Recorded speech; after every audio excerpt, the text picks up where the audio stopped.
हो गई है वो दरअसल ट्विटर पर एक अभियान चलाया गया, जिस अभियान को नाम दिया गया #save guest teacher for MP. इतना अभियान चलाया गया। इसके पहले भी आपको पता है कि अब जो बात निकलकर सामने आ रही है वो अतिथि शिक्षकों की तरफ से ये आ रही है कि अगर 7 दिन के अंदर सुनवाई नहीं की गई, क्योंकि अभी जिला प्रशासन तक उन्होंने बात रखी है, अपनी कलेक्टर को ज्ञापन दिया है तमाम जिलों में, लेकिन इसके बाद ये भी कहा जा रहा है अतिथि शिक्षक संघ की तरफ से कि यदि सरकार ने सुनवाई नहीं की तो भोपाल में बगैर अनुमति के ही जुड़ जाएंगे हजारों शिक्षक और हर जिले से पहुंचेंगे भोपाल हजारों शिक्षक। ये अतिथि शिक्षकों का विरोध तो चल रहा है, लेकिन इस विरोध के बीच में अब एंट्री हो गई है समर्थन में दिग्विजय सिंह की भी। दिग्विजय सिंह का ये ट्वीट देखिए।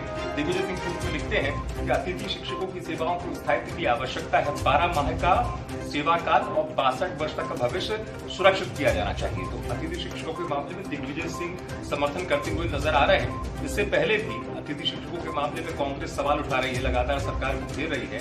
दरअसल प्रदेश के जो अतिथि शिक्षक हैं वो करीब 70,000 हैं, लगातार अपनी आवाज बुलंद कर रहे हैं, संघर्ष कर रहे हैं और यही मांग कर रहे हैं सरकार के सामने कि इनको नियमित किया जाए, गुरुजी की भांति इनको भी नियमित किया जाए।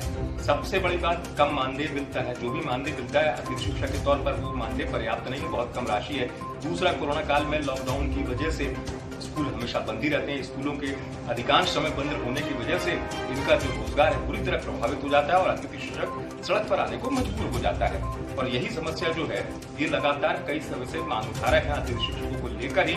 कांग्रेस के दौर में आपको याद होगा जब खुद ज्योतिरादित्य सिंधिया कांग्रेस में जब उन्होंने कहा था कि सड़क पर उतर जाऊंगा, अब सड़क पर उतरने की जो स्थिति बनती हुई नजर आ रही है वो लगभग ऐसी नजर आ रही है कि अतिथि शिक्षक फिर से राजधानी भोपाल में जुड़ सकते हैं, अपना बड़ा प्रदर्शन कर सकते हैं, क्योंकि लगातार ही अपनी आवाज बुलंद कर रहे हैं। ट्विटर पर जैसे मैंने आपको बताया कि अभियान छेड़ा गया है #save guest teacher for MP के नाम से, और तमाम तौर पर ये लोग अपनी आवाज बुलंद कर रहे हैं। उनका कहना ये है कि इनके नियमितीकरण की दिशा को लेकर सरकार बिल्कुल भी गंभीर नहीं है। साथ ही साथ वो दूसरे राज्यों का हवाला भी देते हैं, दिल्ली समेत कई राज्यों का, कि जहां पर अगर नियमितीकरण नहीं भी किया गया है तो उनके भविष्य को सुरक्षित रखने के लिए ये व्यवस्था की गई है। शिक्षा नीति के हिसाब से राज्य सरकार ने अपनी नीति में बदलाव करती हो कि कम से कम 62 वर्ष की आयु तक इनको काम मिलता रहे, इनका जो जीवन है, इनका परिवार जो है वो सुरक्षित बना रहे। इस तौर पर तमाम तौर पर अन्य सरकारों का हवाला भी दिया जाता है। अब इस बीच चूंकि बात पहले आंदोलन की स्थिति बनती हुई नजर नहीं आ रही थी, लेकिन अब जिस तरीके से ये अभियान चलाया गया और कहा जा रहा है